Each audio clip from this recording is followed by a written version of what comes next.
राज्य सरकारचा वाघनखांच्या संदर्भातला माहितीचा व्हिडिओ वादात सापडला। या व्हिडिओवर पाकव्याप्त काश्मीर पाकिस्तानच्या नकाशात तर अक्साई चीनचा भाग हा चीनच्या नकाशात दाखवण्यात आलाय।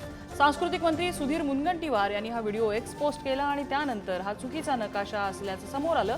यानंतर सरकारवरही जोरदार टीकास्त्र डागलं जात आहे।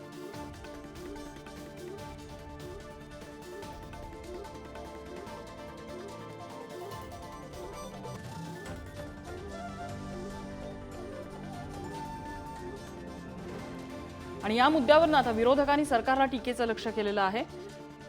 विरोधकांनी आपला जोरदार आक्षेप यावरती नोंदवलेला आहे। भाजप घेत असलेल्या भूमिका आणि त्यांच्या सरकारकडून समोर येत असलेले हे व्हिडिओ यामध्ये विरोधाभास असल्याची टीका विरोधकांनी केलेली आहे। तसंच सुधीर मुनगंटीवार यांनी राजीनामा द्यावा अशी मागणी सुद्धा काँग्रेसने केलेली आहे।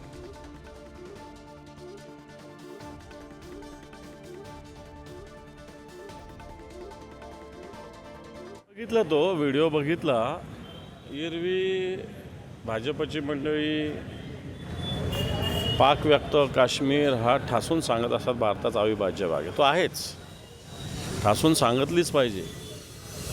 परंतु पाक व्याप्त काश्मीर जरी असला तरी आपण कधी असा नकाशा कधी प्रसारित करत नाही की इथं पाक व्याप्त काश्मीर आहे म्हणून। सियाचनचाही काही भाग चायनाचं तिथं काही असल्याचं याच्यात दिसतंय।